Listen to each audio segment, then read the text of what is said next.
नमस्कार, मैं हूं डॉक्टर आरती दवे लालचंदानी और आज मैं आपको एक बहुत इंटरेस्टिंग टॉपिक पर पूरा बताऊंगी कि कैसे मैनेज करते हैं। किसी का दिल टूट गया तो क्या करें, क्या उसको कार्डियोलॉजिस्ट के पास ले जाएं, ईसीजी करें, एंजियोग्राफी करें, एंजियोप्लास्टी करें, बलून, स्टेंटिंग, बाईपास, क्या करें अगर कोई कहे मेरा दिल टूट गया है। तो दिल टूट गया, अगर मान लीजिए बहुत उसको मेंटल आघात हुआ है, बड़ा शॉक लगा है, बहुत डिप्रेशन में है, कुछ खा रहा है, न बोल रहा है, न परेशान सा घूम रहा है कमरे में, अपने आप को बंद कर रहा है, सुइसाइडल टेंडेंसी हो रहे हैं, तो आप तुरंत उनको साइकेट्रिस्ट के पास ले जाइए। खाली काउंसलिंग से काम नहीं चलेगा, साइकोलॉजिस्ट इसको नहीं हैंडल कर पाएंगे, उसके पेरेंट्स या रिश्तेदार नहीं हैंडल कर पाएंगे। साइकेट्रिस्ट उनको ड्रग्स देंगे, तब जाके दवाइयों से वो ठीक होंगे, मैनेज होंगे। दूसरी बात है, मान लीजिए उसको ऐसे सिम्टम आ रहे हैं, बहुत धड़कन हो रही है, बहुत घबराहट हो रही है, बीपी बहुत बढ़ गया, सीने में दर्द होने लगा, भारीपन होने लग गया, पसीना छूट रहा है, इतना एंग्शियस हो गया, नींद नहीं आ रही है, हाथ पैर पटक रहा है, ऐसा कुछ हो गया, तो आप ज़रूर उनको कार्डियोलॉजिस्ट के पास ले जाइए। वो लोग काउंसिल भी करेंगे, ईसीजी करेंगे, देखेंगे कि वाकई कुछ सीरियस बात तो नहीं है, कुछ और तो नहीं है। कई बार ये लोग बताते भी नहीं है कि क्या बात है, कुछ डिटेल या कुछ पर्सनल हुआ बताते नहीं है, लेकिन सिम्टम हार्ट के दिखाई देने लगते हैं, एंजाइना जैसा होने लगता है, सांस तेज़ आती है, सांस फूलने लगती है। कई बार ये भी होता है कि ऑक्सीजन सैचुरेशन भी गिर जाता है। आप पल्स ऑक्सीमीटर लगाएंगे, ऑक्सीजन सैचुरेशन भी 90 के नीचे आने लगेगा, और कभी हाइपरवेंटिलेट करेंगे, कभी सांस रोकेंगे, और कई दफ़े हिस्टेरिकल सिम्टम होंगे जो एक हार्ट की प्रॉब्लम बन सकते हैं, और हाइपरटेंशन बन सकता है एंजाइटी डिसऑर्डर से।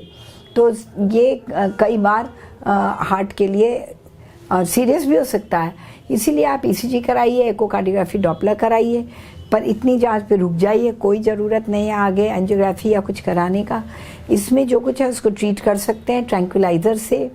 हार्ट रेट कम करने की दवाई होती है, बीपी कम करने की दवाई, बीटा ब्लॉकर्स होते हैं जो हार्ट रेट भी कम करते हैं और घबराहट कम करते हैं, एंग्जाइटी कम करते हैं, हार्ट अटैक को प्रिवेंट करते हैं। तो बीटा ब्लॉकर नाम की दवाई दे सकते हैं, बीपी भी इफ़ेक्टिवली नीचे आ जाएगा, वर्क ऑफ हार्ट कम हो जाएगा और पेशेंट को आराम मिलेगा।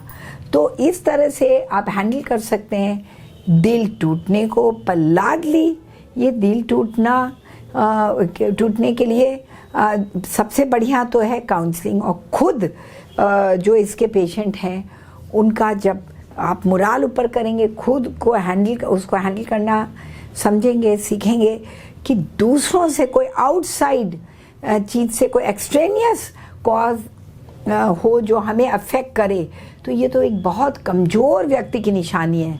हम दूसरे से अफेक्ट हो जाएं, हम अपना पीस ऑफ माइंड, हम अपना जो वर्क लेवल है या हमारा जो स्टेबिलिटी है, अगर दूसरे किसी से अफेक्ट होता है तो ये तो बहुत, हम इसका मतलब बहुत कमज़ोर हैं।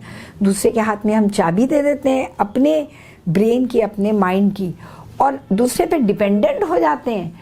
और वो सब चीज़ तो इतनी टेम्पररी है कि दूसरे पे डिपेंडेंट होना कोई भी इसका सल्यूशन नहीं है कि अगर वो कुछ मेरी बात मान भी जाए तो ये सब हैप्पीनेस बहुत टेम्पररी है। अपने को स्ट्रॉन्ग बनाए, और he is happy who is happy alone.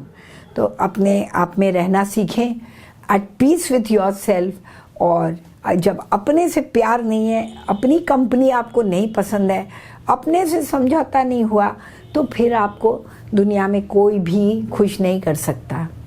इसी के साथ मेरे वीडियो देखते रहिए, सब्सक्राइब करिए और इसको शेयर करिए ताकि सबका ज्ञान बढ़े, सबको फ़ायदा हो और हृदय रोग से आप बचे रहें, अच्छी तरह से ट्रीट करें और आगे के लिए प्रिवेंट करें।